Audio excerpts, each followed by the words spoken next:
Indikator kinerja dari bidang operasional dan keamanan teknologi informasi pada Pusat Informasi Pengawasan di BPKP atau bidang OKTI, salah satunya adalah kepuasan pegawai selain keamanan sistem informasi.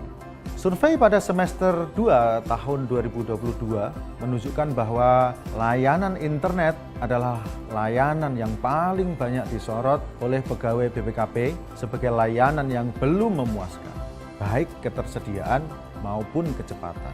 Sebenarnya, teori untuk mencapai kinerja kepuasan pengguna internet yang optimum fokus pada cara mencapai tujuan. Ada 3. Yang pertama, sumber daya manusia.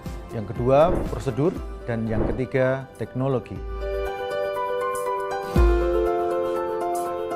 Saya mempunyai chat group seangkatan BPKP dari seluruh Indonesia.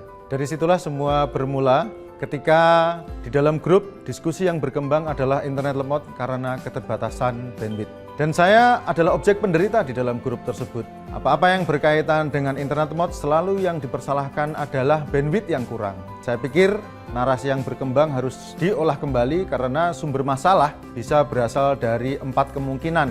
Yang pertama, keterlambatan internet atau kelemotan internet itu berasal dari perangkat end user. Yang kedua, dari jaringan internal kantor. Kemudian yang ketiga, dari bandwidth yang menghubungkan antar kantor. Dan yang keempat adalah dari kinerja host atau server. Ketika saya telah menggunakan Netmong, saya berhasil menjawab narasi internet lemot dengan cepat dan tepat. Dengan cepat karena dengan Netmong saya bisa memanfaatkannya melalui browser saya yang ada di handphone. Dengan tepat ketika saya bersama-sama dengan informasi yang saya peroleh dari kinerja host atau server, saya bisa menyimpulkan bahwa internet lemot itu ternyata terjadi pada perangkat end user atau pada jaringan internal kantor unit perwakilan.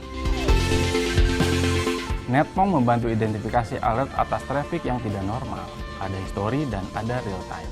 Rentang waktu histori yang tidak normal ini akan sangat membantu tim keamanan untuk melihat apa yang terjadi pada saat anomali. Apa yang diakses, aktivitas apapun yang terjadi, dan sebagainya. Pada akhirnya, kecepatan dan ketepatan menjawab. Alert ini juga mampu menjadi media edukasi ke user. User harus mampu mengenali perangkatnya sendiri.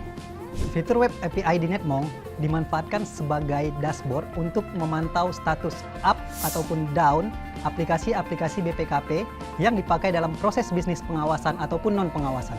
Dengan dashboard Netmong tersebut, kita di OKTI bisa memantau status aplikasi presensi sejak subuh. Untung ada Netmong. Kami tidak perlu khawatir lagi dengan permasalahan-permasalahan jaringan di BPKP.